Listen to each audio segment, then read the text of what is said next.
Salibonani balaleli ngemakhaya, siyathokoza ukudibana namhlanje njalo singene esifundweni sethu ngaphansi kohlelo oluthi lona Buza ibhayibhili likuphendule. Ngithanda ukuthi nginxuse okhekhe phela abantwana bana lani lilalele kuhle indaba ezixoxwayo kuzalincedisa kule mvuzo eza kuphiwa labadala njalo ngokufananayo. Lani lilalele kakuhle isifundo kule mbuzo lingaphendula kuhle imbuzo lingabhalela umlayezo wenu ulethe kunombolo ezinikiweyo siyakulincedisa ungathola ibhayibhili eliza kuba ngelakho. Ngithanda ukubana namhlanje kulolu hlelo ngamukele abafundisi abaza kusincedisa ngompofu bobabili ngenye indlela indlovu lapha ihanqe zimpofu. Elamigama ngumfundisi uEsindlovu. Ngizathi abafundisi balamukele balaleli. Salibonani balaleli, siyalamukela esifundweni sethu sosuku lwanamhlanje okhulumayo ngumfundisi umpofu uCK. Salibonani balaleli, okhulumayo ngumfundisi uObe Mpofu. Siyalamukela ehlelweni lethu lwale iviki. Siyabonga abafundisi, siyabonga kakhulu. Namhlanje sibamba indaba eqhakathekileyo kakhulu, indaba emnandi. Ikakhulu sikhangela ngendaba yalabo bethu asebefile, asebelele, asebesithile abangasekhoyo. Kule mkhuba enziwa ngabantu nxa umuntu esefile. Sifuna ukuthi ke sibambe, ngeke siqede yonke kodwa ngizathemba ukubana sizayibamba le imkhuba eminengi yakhona esijwayeleyo. Ngifuna ukubana sikhangele le imkhuba bafundisi. Kanje yupho omunye umkhuba ojayelekileyo nxa umuntu esefile abantu abajayele ukukwenza? Kule ndaba le eyokuphumuza isidumbu. Okay. Right, nxa behamba laphana kwesinye isikhathi besiya emangweni okhatshana ngemota, bafika kwesinye isigaba sokuthi bethu asediniwe asimphumuzeni. Kumbe abanye nxa ama-pole bearers abathwala isidumbu labana besisethuneni, bayathi isidumbu asiphumuleni sediniwe, bahamba bethi asiphumuleni sediniwe. Bona babe besithi baphumuza onjani? Ofileyo. So umbuzo okhona ukuthi ofileyo vele uyadinga ukuphunyuzwa yini? IBhayibhili vele lona lithi. Ungafunda uSambulo ke 14 laphana iverse ngo13.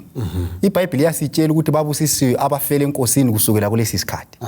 Ngoba sebephumulile ekuchikachikeni komhlaba. Iyaqhubeka isithi imisebenzi yabo yabalandela. Kodwa ngithanda lapho ukuthi asebephumulile ekuchikachikeni komhlaba. So umuntu ofileyo vele usenjani? Usephumule. Akasadingi kwenziwa njani? Kuphumuzwa. Njengami nxa ngahla kule masimini. Ukuthi ngiyakwanisa ukuginqa ndinwe sibili ngizwe imizimba usunjani? Usubuhlungu sendinga ukwenza njani? Ukuphumula. Ngakho mfundisi lapho uthi babe kumele baphumuze imota umbabantu. Yes. Imota umbene yaphumula imota. Imota as long as ile fuel kuphela iyagigi ha. Yes, so nxa befika besithiwa sesiphumuza isidumbu. Isidumbu asidingi ukuphumula. Yes. Uvele sephumula. Yes. Sizwe ngani utsho njalo. Yes. Kulomkhuba wokufunda izincwadi emangcwabeni lapha. Nxa abantu ungxamuye kugogofe ngingekho, bakithi gogo susifa ngingekho ungasamvalelisanga. Khona kukhana kutshoni. Uyayezwa yini lona umuntu? Umkhuba lo ujwayelekile kakhulu esintwini. Bengakafike kubaleni izincwadi vele baqalisa ngomkhuba wokuthi khona phana kuqalisa ukugqitshelwa bayavalelisa ngenhlabathi. Abanye babe nxa bephosela inhlabathi khona phana bayabekhuluma besithi hamba kahle. Lowana ofileyo njengoba ke sitshila uselela ubuthongo bokufa. Kasezwa lutho vele. Ngakula esikukhulumayo konke even lencwadi zonzana ezibalwayo zivalelisa yena okwake sokuphelile ngoba uMtshumayeli ngo9 verse ngelika 6 lithi lona ke uthando lwakhe nxa ube ngumuntu olothando sokuphelile inzondo yakhe isiphelile umusa wakade lawo usuphelile kusitsho ukuthi konke okwake sokuphelile kasezwa lutho. So ke ngumkhuba nje oyenziwayo kodwa ongancedi ofileyo. Ngenye indlela mfundisi uthi ukuthi khona konke lokhana sikubalayo kasakuzwa. Kunjalo mfundisi. Lanxa umtshela usithi benguthanda, umbe bengumkakho, umbe bengumntanakho, kesezwa.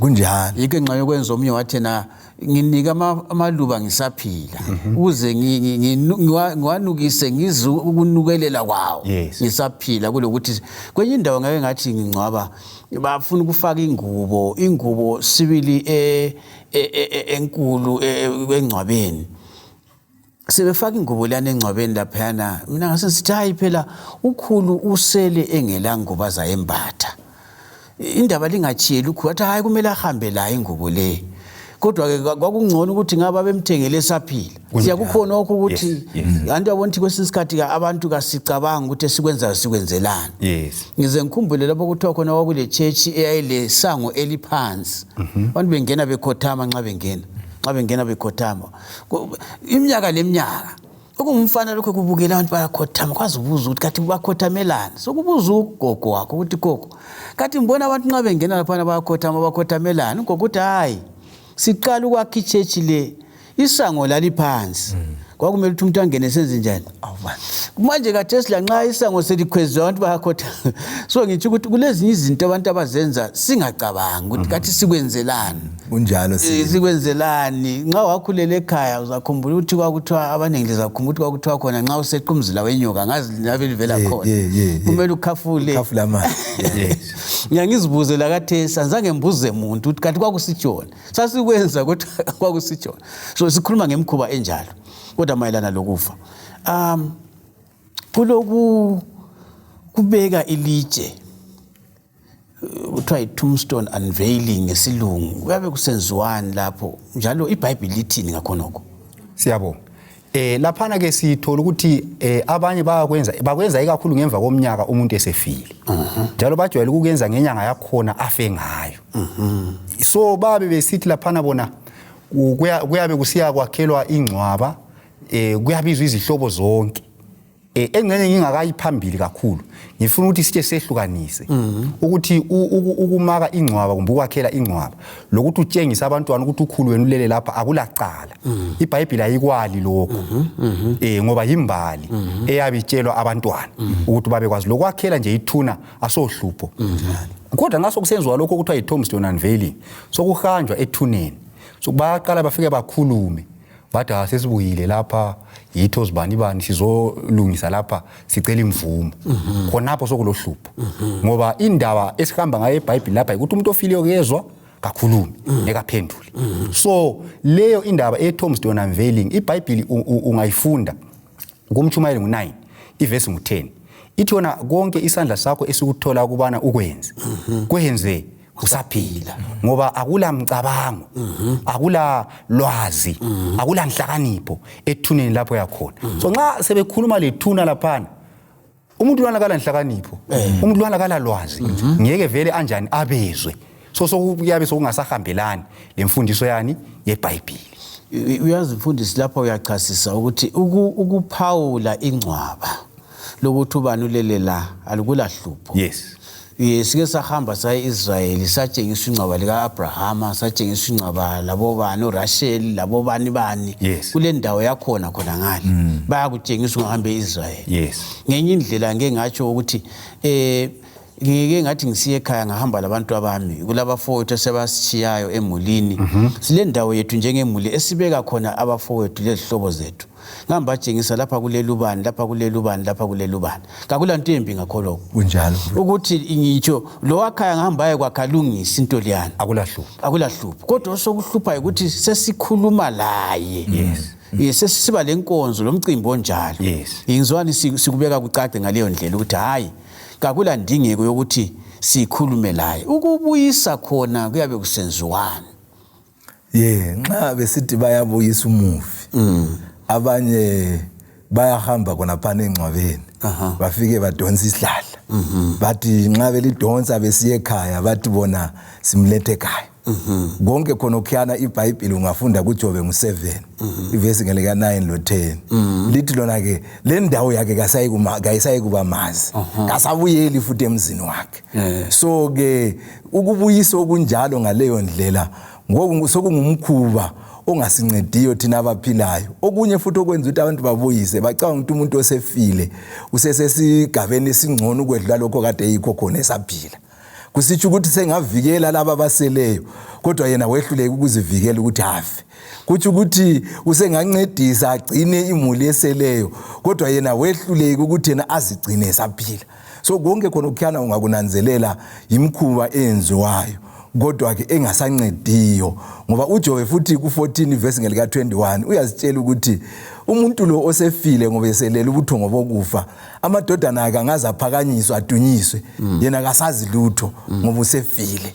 So ke nxa sibuyisa khona phana ngumkhuba esiwenzayo kodwa ke ongasincediyo ngalutho. Ake mbuze mfundisi nxa engabuya lwana umuntu ethi sembuyile njengoba sitho mfundisi akula ngitsho lo yedwa ongama mina ubaba wafa nxa kuyikuthi ngingambona ubaba ethuja ngiyabaleka la nxa ngangimthanda ngoba kangenza kasimelane lakho konke kona lokho yana mfundisi. Umfundisi uMpofu ule ndaba yakhe. Kule ndaba eke yenzakala. Okunye nje okujaho kwakungathi kulobungezwa lakho. Kwabezwa so abadala besithi sifuna ukuyambiza, sifuna ukuyambuyisa. Bayahamba lehlahla engcwabeni. Bafike bayenza imicimbi ethile khona phana. So babe sebedonsa ihlahla leliyana. Babuyele la bathi sebuya bathi bayamdonsa. So umfana lokhana kwabe kugqoka isembatho esimhlophe. Kwathi ibhode kwacatsha ngale kwengcwaba. So bafika bathi izibani buya lapho uzonceda abantu abakho buya kwabe kuvumbula umfana kwathi sembuyile bathi ihlahla bonke abantu babaleka kunjani ngoba akula muntu ongamela umuntu ofileyo esevukile la kunjani ngoba siyakwazi ukuthi sonke wafa njalo ngeke avuke. Hey bafundisi indaba le ibanzi bengicabanga ukuthi engxenye kuyamela kwelingilanga siphenduke futhi ngesizoyixoxa kabanzi kodwa singakayithi khonapho ngifuna ke sithinte indaba yokuthethela. Nxa kuthethelwa kuyabe kusenziwani njalo iBhayibhili lithini ngakhona lokho? Siyabonga. Ekuthetheleni lapha ngabantu abakholwa ukuthi bona bahamba kuNkulunkulu ngedlozi. Ukuthi kulo abafayo nxa bengafa sebesesigabeni esingcono sokuthi sebengabasa kuNkulunkulu. So ukuthethela kuyenziwa umcimbi othile. Umcimbi lo engcenye abanye bajayele ukuyenza ebusuku engcenye ubusuku bonke. Kuyaphekwa utshwala lobana buyaphekwa ngumama ababe bemkhethile luhlalisa iviki yonke. Then ngelanga lakhona utshwala lobana buyathelwa phansi. Ende kwesinye isikhathi abanye bayakhuluma ngenkomo ikakhulu inkomo emnyama. Bathi inkomo le bakhulume ngayo ingakhipha umthambiso bathi umdala sevumile. Abadala bayavuma sibi. So kwesinye isikhathi bayalala begida ubusuku bonke. Lokho kuyenziwa sibili. Kodwa iBhayibhili lithini ngendaba yamadlozi? Nansi lapha indaba lapha ku-Isaiah chapter 8 verse 19. Ithi yona nxa bengathi kini buzani kulabo abalamadlozi lezangoma abacha imilozo lababhulayo kambe abantu akumelanga bakhulume loNkulunkulu wabo na likwenzelani ukuyabuza kwabafileyo ngabaphilayo na? So iBhayibhili yabuza la inika inselela ukuthi kathi lina yindaba lisiyabuza ebantwini abafileyo ngabaphilayo. Umuntu ofileyo nalo kodwa lingakhumbula kahle yini lamthwalayo lisiyamngcwaba okutshengisa ukuthi yena wayengekazi ngcwabe wayengekazi ncedile.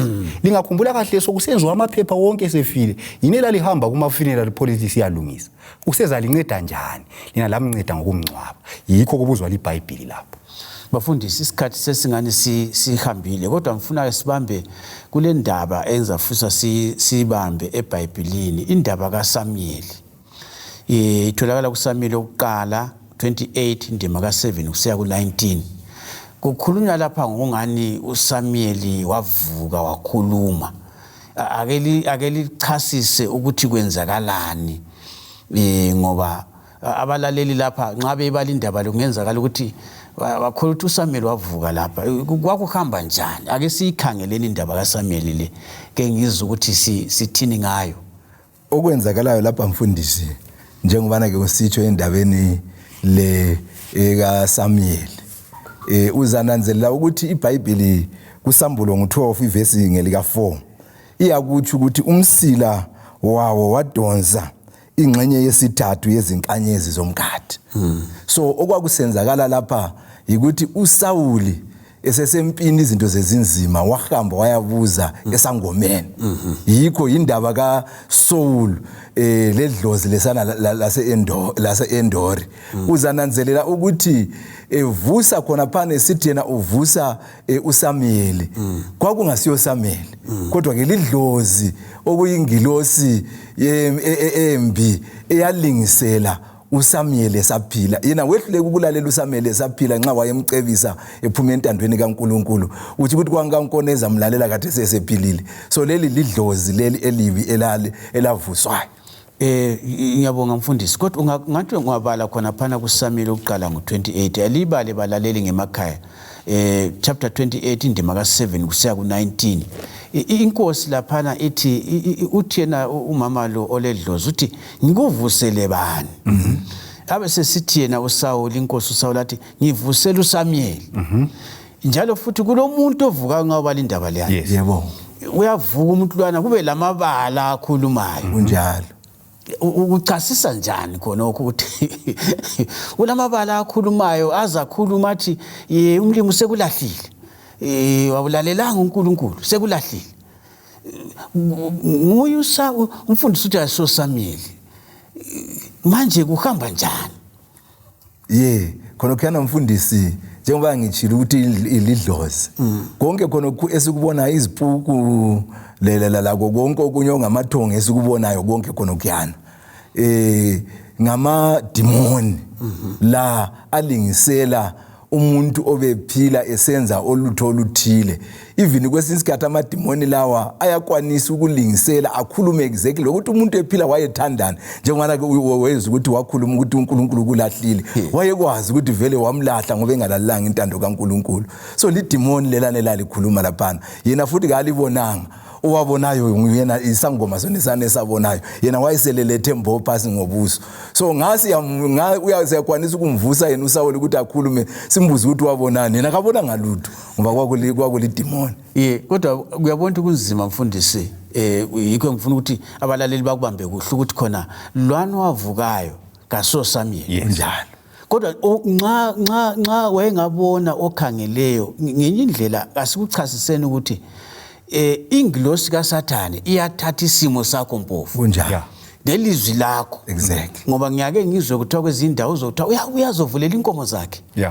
nxa umuntu wayethanda inkomo uzothiwa uyavulela inkomo ebusuku kunjalo kodwa ke umuntu ofileyo sithe thina ngeke avuke kunjalo so ovulela inkomo ngubani omunye nxa kuthiwa kumbe indoda yafa wachimka ke buyezoqoqoda lapha ebusuku nxa ufile engavuki luba bozoqoqoda ngubani ngibona ukuthi khonokho nxa singakuchasisa kuhle ukuthi abalaleli bakubambe kuhle ukuthi hayi lwana obonakala lapha engcwabeni kasuye uSamuel usekubekile umfundisi ukuthi hayi kuvele la nxa ungakudinga ngayiphi indlela soSamuel kodwa okhangele ngamehlo kulezinye inkolo mfundisi bafundisi bami ukuthiwa khona ikonte kumele sibambeze imimoya ukuthi uyahamba bathi ufuna sikuvezele bani umbone uyihlomkhulu umbone uhlobo sakho bakuvezele ikonke kuyamela kulinda sizobamba indaba yemimoya ngibone ngani sithi thina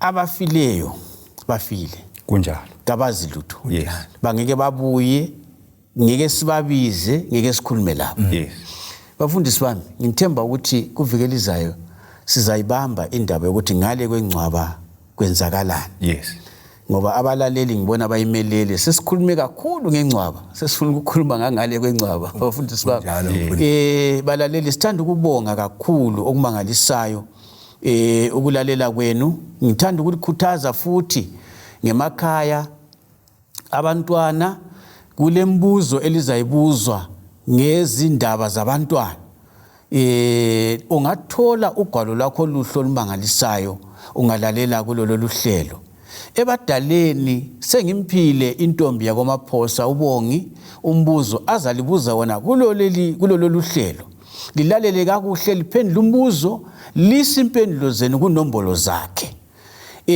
bese ngisithi mina kulabo abafuna ukuthi bezwe izifundo ezedlula lesi kumbe sona sisifunde besisikhuluma okuningi thumela umbiko wakho kunombolo ezithi 071 8444196 0718 04 abathathu 196 bafundisi bami siyabonga kakhulu valisana balaleli salani kuhle balaleli inkosi ibelani kasidibane njalo kuvikelizayo hlobo zami ezithandekayo kuhlelo olufananayo ngilethemba liyabusiseka ngemakhaya khumbula ukuthi ungaphendula kuhle umbuzo ebadaleni ibhayibhili ngelakho inkosi ilibusise libe losuku oluhle siyabonga